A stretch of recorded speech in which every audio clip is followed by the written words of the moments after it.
मराठेशाहीच्या उतरतीच्या काळात मराठ्यांचं राज्य आपल्या हिमतीने राखणाऱ्या संताजी धनाजी यांच्या जोडीने आणखी एका मराठा सरदाराचं नाव आपण जरूर घेतलं पाहिजे. ते म्हणजे सरदार नेमाजी शिंदे.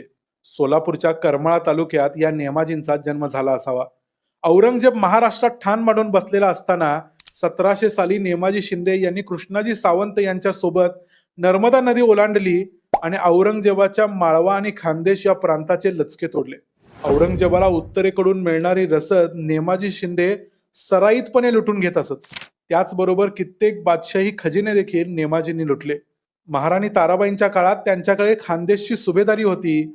तारा राणी विरुद्ध शाहू या संघर्षात नेमाजींनी शाहू महाराजांची बाजू घेतली आणि ती शेवटपर्यंत सांभाळली. अत्यंत समर्थपणे आणि अत्यंत कठीण काळात या महान वीराने मराठा सत्तेची सेवा केली आणि हे राज्य टिकवले. या महान वीराला आम्ही सलाम करतो.